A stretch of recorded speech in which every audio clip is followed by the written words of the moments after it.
Hello, I'm Simon Hill. I'm the product demonstrator at the Leicester Customer and Training Centre at the Caterpillar facility at Desford, Leicester, UK. And today we're going to be talking about the morning safety checks we do on the machines we have in the demo fleet. So I've got a compact wheel loader here as an example, and the 302 excavator, so we can do tyres and tracks.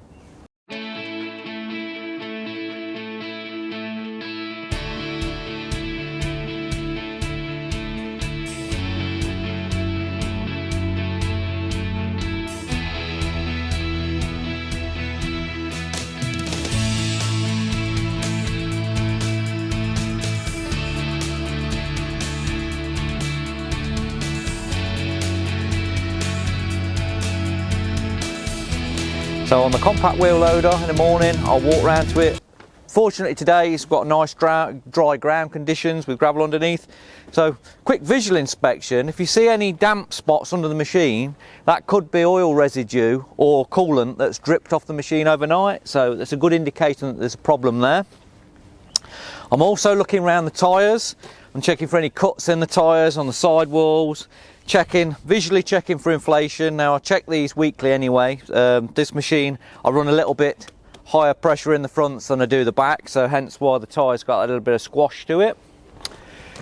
Overall, check the condition, make sure both the mirrors are okay, nothing cracked on there, I've got no damage to the lenses. Looking at the front, checking the condition of the quick coupler, making sure the hoses are okay. No visible signs of leaks, cracks or any damage to the coupler.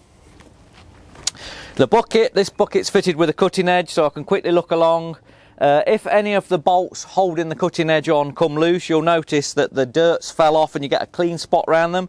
These have all got dirt on there and they're all tight. The cutting edge hasn't got any cracks, signs of damage. Also good to check if your cutting edge beginning to wear, maybe time to turn it, spin it round. A lot of the capped attachments, you can reverse the cutting edge, get extra life out of it. Round to the rear of the machine.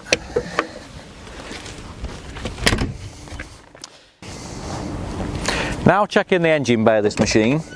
Now currently in the UK it's springtime and these machines have been stood over the weekend. It's very good this time of year to visually inspect for any signs of birds' nests. The other day, for example, I checked the 308 E2 we have, which has been stood a period of time, lifted the engine bay covers, and there, sure enough, there's a bird's nest started to be formed where the DPF is. I checked, there was no signs of eggs or any birds actively nesting, so I managed to remove that. That would have led to a fire, possible thermal event if I hadn't have cleared that out of the way. So check round there, any signs of twigs, nesting materials. This machine's nice and clear. While I'm under here, I would check the oils and levels, fluid levels. So on here I've got my hydraulic tank sight gauge, screen wash there, coolant reservoir, so I'm within the lines on the coolant reservoir. Dipsticks down here, so I'd check that with a cloth, clean it, make sure that's okay. I'm looking around here in the belly of the machine, checking that there's no residue in there, which is a chance that there could be a leak in an area that I can't easily get access to.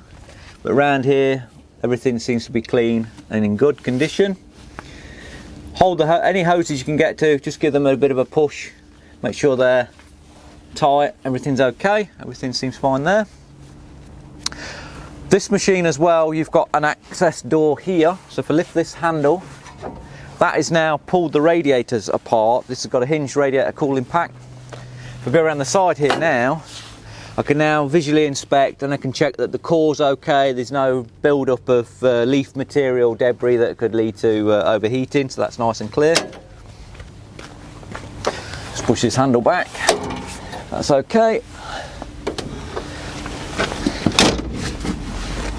Check the lights, make sure they're okay, the lenses are all okay.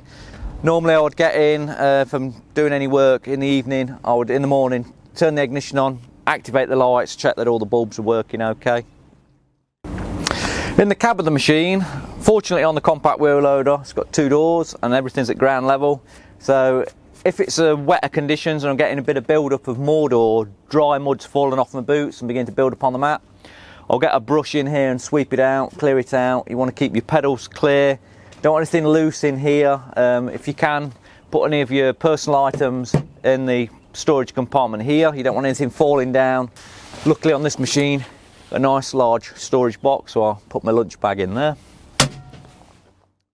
Now moving over to the Mini X, same thing, looking around the ground there. Any damp patches on the floor could indicate we've got a leak or slight weep that could lead to a leak further on in the day. So a small problem can quickly lead to downtime on the machine if not rectified. So luckily there's nothing there. Tracks, luckily it's nice and dry, so the track frame's nice and clean, so try and keep that clear. If you don't want that packing with mud, it could lead to the tracks being over tensioned, then causing you problems. For track tension, I would bring the boom round and lift one side of the track up, and then in the OMM it will tell you, because each machine has a different measurement for the gap required between the track and the bottom rollers. Now another thing to point out, if you look at this rubber track, there's a mark here which is the infinity mark. If you have that central, so central of the track frame, that's going to be the lowest, the saggiest part of the track, because that's where the bands in the track overlap, so it's the heaviest point of the track. That's going to be where you're going to get the saggiest point, so that's going to be the low point if the tracks are under tensioned.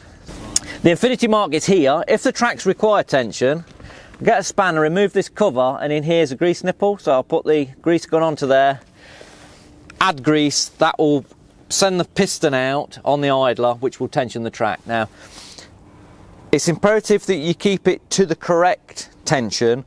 Some operators think, oh, I'll put a lot more grease in than required, I'll get the track tensioned up really tight and then I won't have any problems. The problem is then you're going to start stretching the track, which is going to lead to more problems further down the line. So only tension it to the correct measurement in the OMM. Again, around the machine, this machine's fitted with mirrors, so check the condition of the mirrors, they're not cracked, got no problems with the lenses. Check that the pins are in. This has got an extending blade with wings, so checking the pins are in on here. Overall condition of the hoses, there's no oil residue running down the boom. Hoses are tight. Cylinders are in good condition, no damage to the chrome on the cylinders. Quick connects are okay. And then quick coupler. This one is a twin lock system with a cam at the back, so I'm just checking. Also the bucket on here, making sure the clips are in for the bucket pins. Bucket teeth, again, same what I said with the compact wheel loader. Normally if you've got a loose tooth on your bucket, you'll see that there's no dirt or debris around the bolts because the bucket tooth's been moving and keeping it clear. This one, there's a nice layer of dirt around there, and I can physically check that they're all tight. Now luckily on the next gen mini excavators we have a nice easy access side panel, so I can check the radiator core here, checking for signs of any residue, nothing there. Screen wash is full. Exhaust there as well, there's no problem there, all the brackets are tight, no signs of cracking. And moving around the back, open the engine bay. If it's a windy day, there's a little stay on here, so I'll clip that in, I'll stop that whipping around on me.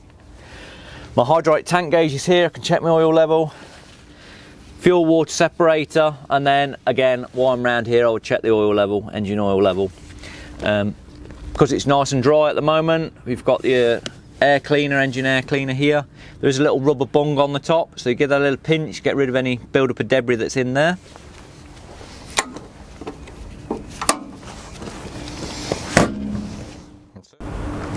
Well, that was just a quick video, walk around, what I do on the machines, daily basis. Some good tips there. Always, if you check your machine first in the morning, you're not going to get any surprises throughout the day, that's what I find, and it helps reduce downtime. So I hope you found this video informative. Look forward to seeing you in the next one.